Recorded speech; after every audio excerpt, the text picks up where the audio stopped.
Hey guys, Gemma from ASD Rocks. Yes, I'm actually up. Yes, I am actually out.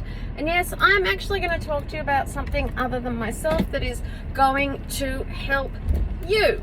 So, I want to talk about school transitions. Now, whether we are talking about your kids transitioning from special to mainstream, or whether we are talking about your kids transitioning from primary to high. Either way, it's a massive transition. Now, you have to set this up correctly, okay? So, depending on, it's bright, isn't it? Depending on how you set this up will depend on your kids' success, and this is the time to do it, right? You don't wait till school starts. Never ever wait till school starts. So if you are for both, whether you're transitioning from primary to high or whether you're transitioning from special to mainstream, what you want to do is you want to take a day, you want to take your kid down to that school. So I'm just rubbing in all my sunscreen because you know me, I love to be white. I don't know what that means. It's just that my face is a completely different color to my body because of the skiing, and so I try desperately to keep the sun off my face from getting any darker than the natural color of my body. Don't worry. Okay, take a day, take your kids to the school. Now, if the school is locked, then walk them around the perimeter school. Have a look, get used to, get out of the car. If you can get on grounds, amazing, just walk around. Usually at the beginning of the year, there are some people around there. Explain your situation. Don't wait for orientation day when there's heaps of kids. Make sure that you have organised a private orientation day. Don't do it with all the other kids, right? Because when your kid is going through orientation day, whether it be in primary or in secondary school, and they're doing it with all the other kids, there's so much noise, there's so much going on that the actual information is completely lost, okay? So what we want to do is we want to make sure that they're used to the environment, and maybe even used to the environment before they do their orientation day privately. Hopefully you've organised this, sorry, my fault for not doing this, but hopefully you've organised this before school closed, that they can come in. But if not, school doesn't start till like the 27th or 28th. Kids are in school before that. Get a hold of your, what are they called, those people, transition coordinator, who in my instance was as useless as you can fill the rest in. In fact, everybody was as useless as until I got to the person that managed all of those people, who has been a godsend and a blessing.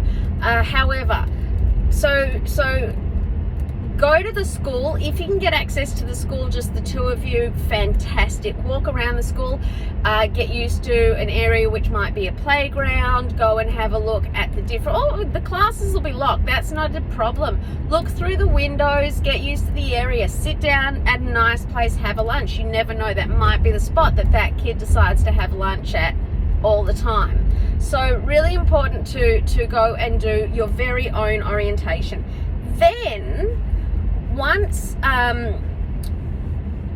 that orientation is done, see if you can get a private orientation for you and a teacher or two, and you and a coordinator, you and your child, obviously. And oh, there's a learner in front of me. Bo should have his learners this year. So get it in a quiet spot, then and show them, this is the classes that you'll be in, this is the classroom, this is the art room, this is whatever. It depends on whether it's primary, whether it's secondary, you know, what the school is like. but this is the classroom you'll be in. By that stage, they should absolutely know what teacher they have if they're not doing VCE or secondary where they might swap teachers. They should absolutely know all of that. So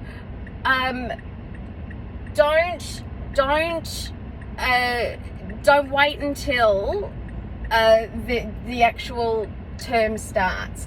See if you can get an introduction beforehand. Introduce your kid to the school beforehand. Make sure that they are used to their environment before that orientation day. Then send them on the regular orientation day.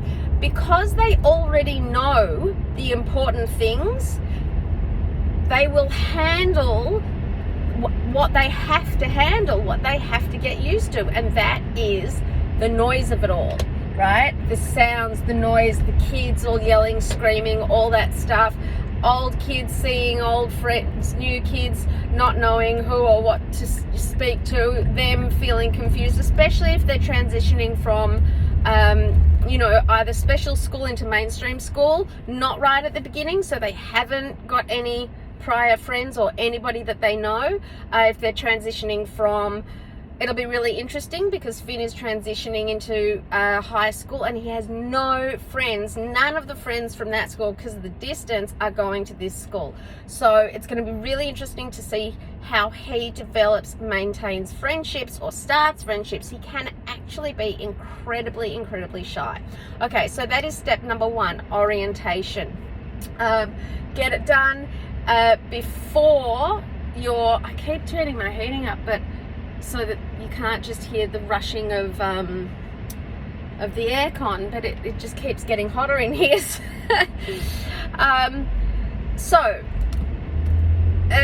Step number 2. Now, really, really important. If you have a uniform, which some primary, some don't, special schools will sometimes have a uniform, but they do not insist on it. They make that very, very clear. They do not insist on wearing the uniforms because, as we know, some colours trigger kids with ASD. So, for example, Beau's colours at Southern Autistic School were red and blue. Now, just so happens that some kids are triggered by red.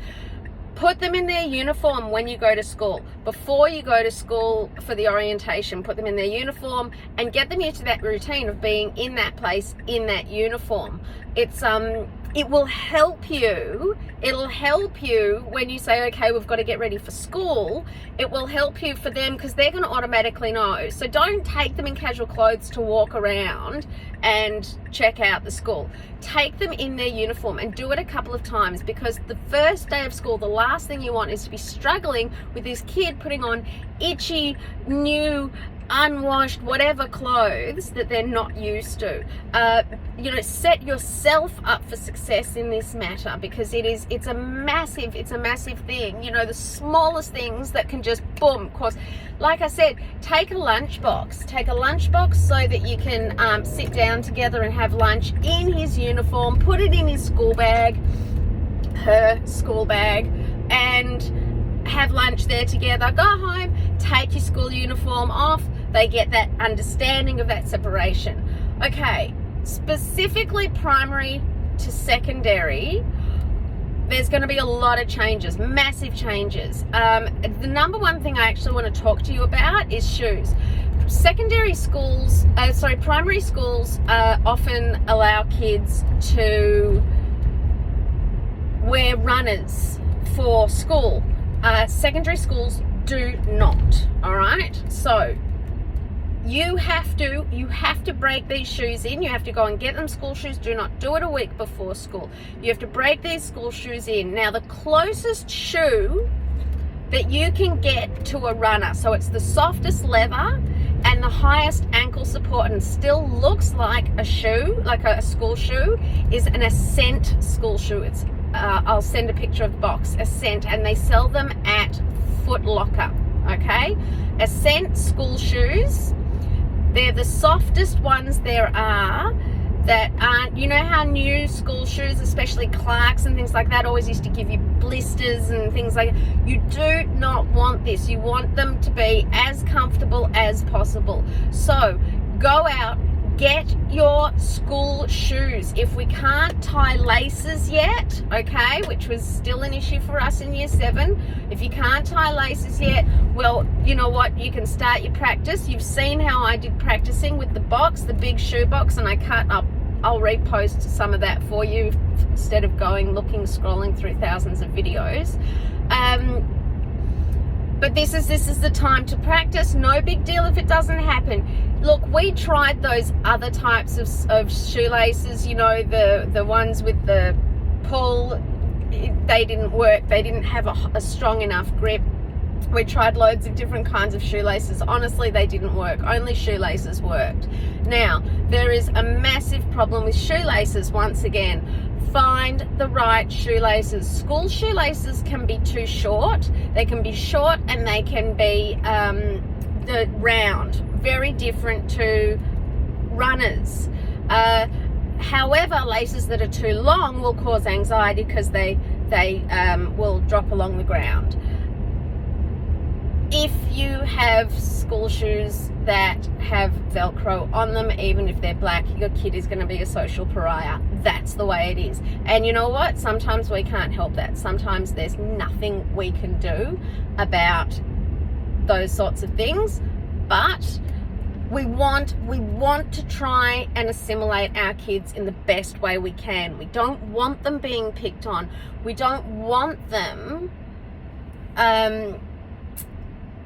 we don't want them to stand out in any other way on top of the way they're already going to stand out. So let's do our best to get these kids into, you know, used to their uniform, used to their shoes. They need to be wearing those shoes for the next 2 weeks, right? Everywhere you go, they've got to break them in so that by the time they go to school, this is not the same as wearing a school uniform to school. These are the shoes you start with an hour or 2, then go to 3, then go to it, you know, give them a break. If you see any particular areas that are hurting their feet, address it. Get it done before school starts, because the last thing you want is your kid going to school in a brand new pair of shoes with blisters coming home. A lot of kids, heaps of kids with ASD don't even feel the pain that is caused. I know Bo had a very, very low pain tolerance when he was young. Could have stuck him in a bath of boiling water, he would never have made a peep. A bit different now, but that's the way it was. So get your orientation in alone. Every time you go to school, do it in the school uniform. Try and get as many days and maybe have a lunch with the bag and the lunch box. What did I just cover? Orientation. Then let them do the private orientation with the teachers, but not with the kids. Then do regular orientation, which is going to be overwhelming as it is. Nothing we can do about that except for the fact we've set them up for success. Okay?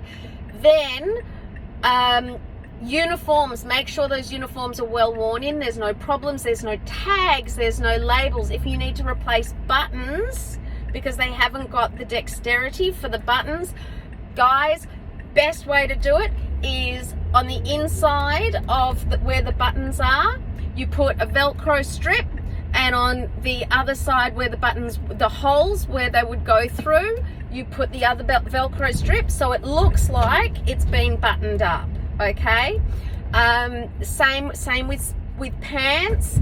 If you need to make adjustments, this is the time we need to do it. So get out those school clothes and start putting them on. Make sure they associate it with school, and make sure they are used to school and where school is and what that uniform is for. So get all of those teething problems out of the way before you actually start school. I say it again, shoelaces, Ascent from Foot Locker. Ascent are the best, they're the closest to runners that you can get that are in a school shoe. So they're soft, they're not going to cause as much discomfort and damage. then take like 5 Valium the day that school starts, and we'll talk about that then. It's the best I can do. So those are my suggestions for. You've seen me, I'm already setting up for school. The kids, you know, I've got the uniforms, I've got new uniforms. I have to get Finn's stuff dry cleaned because it's all hand-me-downs from Bo. But yeah, these are the things I learn from. Learn from me, because, you know, why fuck up when you have me to do it for you? ASD rocks, guys.